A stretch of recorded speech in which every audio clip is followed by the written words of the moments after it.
बिस्मिल्लाहिर्रहमानिर्रहीम। अस्सलाम वालेकुम स्टूडेंट्स। आज का जो हमारा लेक्चर है वह है क्लास 9th की फिजिक्स का चैप्टर नंबर 6 है।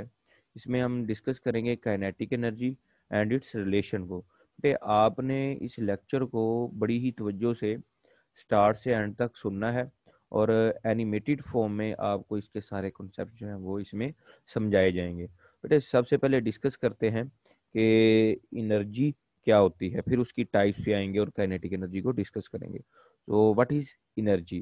बेटे एनर्जी जो है वो एबिलिटी ऑफ ए बॉडी है टू परफॉर्म एनी वर्क। मतलब किसी भी बॉडी की जो काम करने की सलाहियत होगी उसको हम क्या बोलेंगे? एनर्जी बोलेंगे। अब देखें, आपने किसी भी बॉडी से किसी भी चीज़ से कोई काम करवाना है तो उसके लिए एनर्जी ज़रूरी कंपोनेंट है। अगर आपके पास एनर्जी नहीं होगी तो आप उससे कोई भी काम नहीं करवा सकते। तो आप यहाँ पे ये कह सकते हैं कि हर काम के लिए आपको एनर्जी रिक्वायर्ड है। In other word, ability of a body to perform any work is called energy. बेटे इसके बाद जो है हम इसकी टाइप्स को अगर डिस्कस करें तो काइनेटिक एनर्जी है और पोटेंशियल एनर्जी है। अब हमारा जो मेन टारगेट है वो है काइनेटिक एनर्जी के सारे कॉन्सेप्ट्स को डिस्कस करना। काइनेटिक एनर्जी जो है बच्चों, वो आपके पास है energy is due to motion. मतलब kinetic energy is the energy that object possess due to their motion. के ऑब्जेक्ट्स की मोशन की वजह से जो एनर्जी होगी उसको हम काइनेटिक एनर्जी बोलेंगे। और काइनेटिक एनर्जी का जो फार्मूला है वो है हाफ एम वी का स्क्वायर। एम जो है वो मैस है और बॉडी का, वी वेलोसिटी है, और काइनेटिक एनर्जी का जो यूनिट होगा वो जाउल होगा। बेटे अब हम एक एनिमेशन की सूरत में काइनेटिक एनर्जी के कॉन्सेप्ट को डिस्कस करेंगे कि ये किस तरह से मैस और वेलोसिटी पे डिपेंड करती है। बड़ी तवज्जो से आपने इसको देखना है और अंडरस्टैंड करना है। अब देखें बच्चों, आपके पास यहाँ पे एक बॉडी है। इसको आपने यहाँ से जब आप मूव करवाएंगे तो फिर आपके पास जो है वो सारे कॉन्सेप्ट क्लियर होंगे। अब देखें ज़रा, काइनेटिक एनर्जी को हमने डिस्कस, ये एक आपके पास ऑब्जेक्ट है। आप क्या करेंगे? इसको मूव करवाएंगे। जैसे ये आपके पास ये जो बॉल है ये मूव कर रहा है, यहाँ पे अगर ये स्टॉप हो जाता है, अब आप क्या करेंगे? इसको यहाँ से अगर पुश करते हैं, जैसे ही आप इसको यहाँ से पुश करेंगे तो आपके पास क्या होगा? ये इस बॉक्स के आके हिट करेगा। देखें जरा, अब जरा तवज्जो फरमाएं। जैसे ही इसने हिट किया तो इस ये पीछे से मूव करता हुआ आ रहा है, मोशन में था, और इसकी मोशन की वजह से इसमें क्या हुई? एनर्जी ट्रांसफर हुई। इसने कोई ना कोई वर्क इसके ऊपर किया और ये मूव किया। अब देखें, हमने कहा कि ये मैस और वेलोसिटी पे डिपेंड करता है। अब देखें ज़रा, हम इसकी वेलोसिटी को इंक्रीज करके देखेंगे। हमने इसको इंक्लाइंड प्लेन पे रखा हुआ है, तो अब हम इसकी वेलोसिटी को थोड़ा इंक्रीज करेंगे तो देखेंगे इसके वर्क पे क्या फ़र्क पड़ता है, इसकी एनर्जी पे क्या फ़र्क पड़ता है। अब बेटे देखें, इसकी वेलोसिटी बढ़ी और ये बॉडी जो है वो ज़्यादा मूव आगे करके गई आगे। अब इसका मतलब है कि इसमें वर्क जो है वो ज़्यादा प्रोड्यूस हुआ है।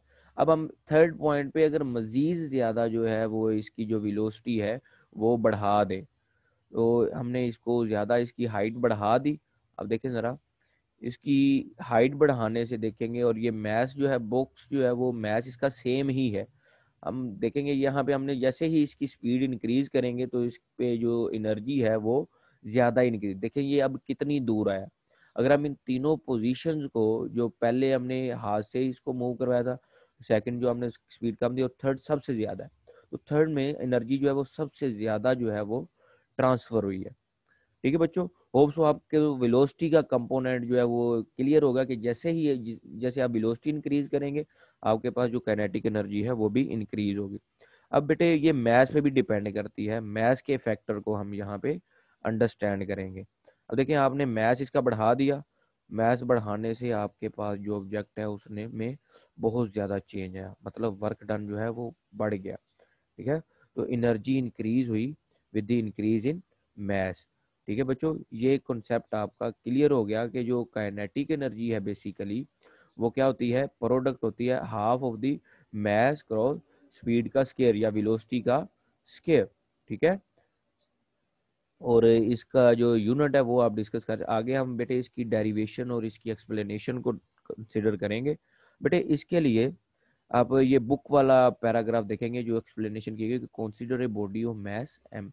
एक बॉडी है, जैसे हमने पीछे बॉल देखा, उसका मैस एम है और वो मूव करे वेलोसिटी वी से, मतलब उसकी इनिशियल वेलोसिटी जो है वो वी है, और body stops after moving through some distance s, मतलब बॉडी ने कुछ डिस्टेंस ट्रेवल किया है और फिर वो क्या हो गया, स्टॉप हो गया। अब to some opposing force such as force of friction acting on it, मतलब बॉडी वेलोसिटी वी से मूव कर रही थी, जब उसने कुछ डिस्टेंस ट्रेवल किया तो फिर वो फ्रिक्शन की वजह से रुक गई। अब body possesses kinetic energy and is capable to do work against the opposing force F, body में काइनेटिक एनर्जी मौजूद है और वो जो फ्रिक्शनल फोर्स है उसको क्या करेगी, उसके अगेंस्ट वर्क डन करेगी। अब बेटे हम इसकी जो है वो डेरिवेशन को देखते हैं। देखिए kinetic energy of the body जो है बेसिकली क्या है, work done by it due to the motion, मतलब उसकी मोशन की वजह से जो वो वर्क डन करेगी। काइनेटिक एनर्जी बेसिकली अब क्या की वर्क डन की, वर्क डन जो है वो एफ एस। अब इनिशियल इब्तदाई वेलोसिटी इसकी क्या थी, वी, फाइनल वेलोसिटी चूंकि वो स्टॉप हो गया है फ्रिक्शन की वजह से तो वो जीरो, और इसका एक्सेलरेशन जो है वो क्या है, F is equal to m में, जो आप न्यूटन सेकंड लॉ से ये वाली इक्वेशन लिख सकते हैं। यहाँ से अगर आप एक्सेलरेशन की वैल्यू निकालें तो वो क्या आएगी, एफ ओवर एम आएगी, और ये नेगेटिव साइन जो है वो उसकी डायरेक्शन की वजह से है कि मोशन जो है वो अपोजिट है, तो इस वजह से हमने एक्सेलरेशन को नेगेटिव लिया है। अब पीछे आपने ए की वैल्यू फाइंड आउट की है, अब हम नेक्स्ट जो है वो न्यूटन थर्ड लॉ जो है वो अप्लाई करेंगे। न्यूटन थर्ड लॉ आप कह सकते हैं या थर्ड इक्वेशन ऑफ मोशन कह सकते हैं कि 2as is equal to v f square minus v i square.